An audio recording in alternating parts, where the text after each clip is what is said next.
भक्तों, रुक जाइए। क्या आप भी साल 2025 की देवउठनी एकादशी का व्रत रखने की सोच रहे हैं?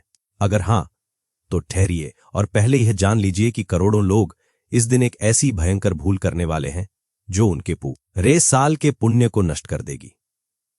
वह केवल व्रत रखेंगे, उपवास करेंगे, लेकिन उस गुप्त घड़ी, उस दिव्य मुहूर्त तक को खो देंगे जो 1 नवंबर 2025 को आ रहा है।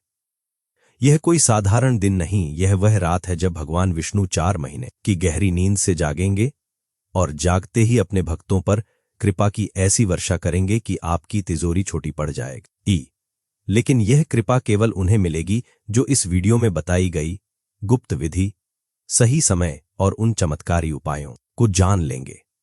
आज हम आपको वह सब बताने जा रहे हैं जो कोई नहीं बताएगा। सही तिथि क्या है, देव को जगाने का असली मंत्र क्या है, तुलसी विवाह की वह गुप्त विधि क्या है जो लक्ष्मी को घर में बांध देती है, और सबसे महत्वपूर्ण, व्रत में क्या खाने से पुण्य मिलता है और क्या खाने से घोर पाप लगता है। अगर आपने ये 5 मिनट सुन लिए तो वो यकीन मानिए 2025 आपके जीवन का सबसे सौभाग्यशाली साल होगा।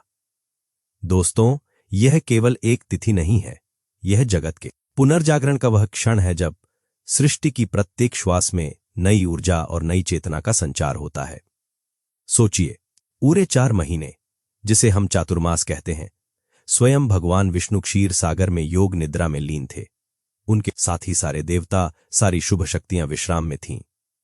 इसीलिए इन 4 महीनों में कोई विवाह, कोई गृह प्रवेश, कोई नया काम नहीं होता। ब्रह्मांड में एक ठहराव आ जाता है, एक मौन छा जाता है। लेकिन जिस दिन यह पवित्र एकादशी आती है, वह मौन टूटता है। उस दिन क्षीर सागर में लेटे भगवान विष्णु अपनी आंखें खोलते हैं और उनके जागत ही ब्रह्मांड में एक दिव्य ऊर्जा का विस्फोट होता है। इसी जागरण से ब्रह्मांड में पुनः गति और मंगल का आरंभ होता है। इसे देव उठनी या प्रबोधिनी एकादशी इसीलिए कहते हैं। यह केवल देवताओं को नहीं, यह आपके सोए हुए भाग्य को, आपकी बंद किस्मत को जगाने वाली रात है। पुराणों में कहा गया है कि जो व्यक्ति इस दिन श्रद्धा और विश्वास के साथ भगवान विष्णु का स्मरण करता है, वह असंख्य जन्मों के पापों से मुक्त होकर मोक्ष प्राप्त करता है। यह वही क्षण है जब देवता, पितर, गंधर्व और समस्त चराचर फिर से सक्रिय होते हैं। तो भक्तों, कान खोलकर सुन लीजिए साल 2025 का वह दिव्य मुहूर्त। इस बार यह चमत्कारी देवउठनी एकादशी 1 नवंबर 2025 शनिवार के दिन पड़ रही है। एकादशी तिथि का आरंभ 1 नवंबर की सुबह नैवरों पर होगा और इसका समापन अगले दिन 2 नवंबर की सुबह सैव्रथार्थी पर होगा। पंचांग और शास्त्रों के अनुसार, क्योंकि सूर्योदय की तिथि 1 नवंबर को मिल रही है, इसलिए शास्त्र सम्मत, पुराण सम्मत व्रत 1 नवंबर को ही रखा जाएगा। और भक्तजनों, इस बार का योग कोई साधारण योग नहीं है। ज्योतिष के अनुसार इस दिन चंद्रमा अपनी उच्च राशि वृषभ में गोचर करेगा, जो धन, परिवार और स्थिरता का स्वामी है। यह एक ऐसा दुर्लभ संयोग है कि इस दिन जो भी मांगा जाएगा वह स्थिर हो जाएगा। जो धन आएगा वह टिकेगा, जो सुख मिलेगा वह आपके घर में बंध जाएगा। यह वह क्षण है जब आपकी प्रार्थना सीधे बैकुंठ तक जाएगी। अब हम आपको बताते हैं वह गुप्त विधि कि इस दिन देव को जगाया कैसे जाता है। बहुत से लोग केवल घंटी बजाते हैं, पूजा करते हैं, लेकिन असल विधि वह नहीं है। इस दिन ब्रह्म मुहूर्त में उठकर स्नान करें और संकल्प लें। अपने पूजा घर को, विशेषकर तुलसी के गमले को, जिसे तुलसी चौरा कहते हैं, उसे गंगाजल से पवित्र करें और सजाएं। कई स्थानों पर गन्ने का नब भी सजाया जाता है। फिर शाम के समय जब गोधूली बेला हो, तब भगवान विष्णु के शालिग्राम स्वरूप को और माता तुलसी को एक चौकी पर स्थापित करें। उनके सामने शुद्ध देसी घी का एक अखंड दीपक प्रज्वलित करें और फिर अपने हाथ में कुछ अक्षत, चावल लेकर भगवान का आह्वान करें। आपको जोर जोर से बोलना है, उठो देव देवा, जागो देवा, उठो देवा, करो लोक कल्याणा। कहते हैं, जब भक्त सच्चे मन से यह पुकार लगाता है तो भगवान विष्णु योग निद्रा से जागकर सीधे उसकी पुकार सुनते हैं। इसके बाद भगवान को पंचामृत से स्नान कराएं, नए पीले वस्त्र पहनाएं और फिर माता तुलसी की पूजा करें। याद रखिए, विष्णु जी की पूजा तुलसी के बिना अधूरी है और इस दिन तक वो तुलसी माता का विवाह स्वयं भगवान शालिग्राम से होता है। यह केवल एक विवाह नहीं है, यह भक्ति और भगवान का मिलन है। जो परिवार इस दिन घर में तुलसी विवाह करवाते हैं, उनके घर में कभी दरिद्रता पैर नहीं रख सकती। माता लक्ष्मी स्वयं उनके घर की पहरेदार बन जाती हैं।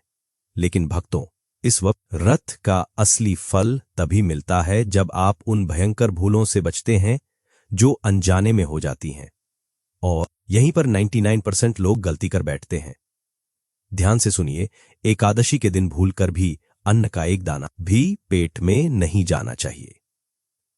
पद्म पुराण में साफ लिखा है कि जो व्यक्ति एकादशी के दिन चावल का एक दाना भी खाता है, वह घोर पाप का भागी बनता है।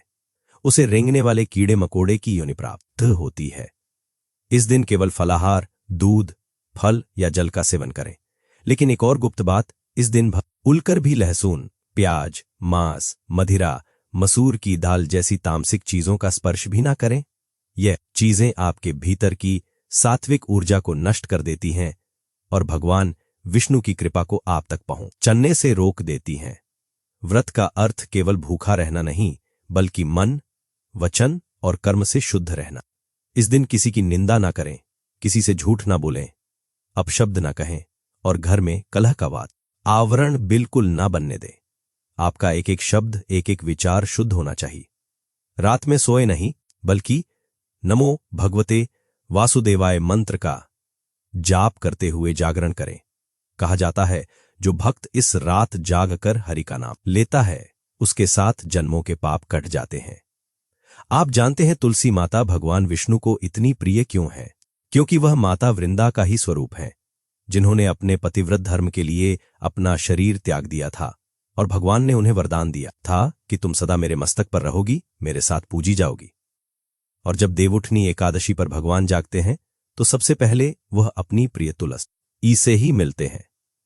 इसीलिए इस दिन जो भक्त तुलसी के पौधे के नीचे एक शुद्ध घी का दीपक जला देता है, उसे साक्षात लक्ष्मी नारायण दोनों का आशीर्वाद एक साथ मिल जाता है। यह वह दिन है जब 4 महीने से रुके हुए विवाह, गृह प्रवेश और सारे शुभ कार्य आरंभ हो जाते हैं। यह वह रात है जब ब्रह्मांड में शुभता, समृद्धि और कृपा की वर्षा होती है।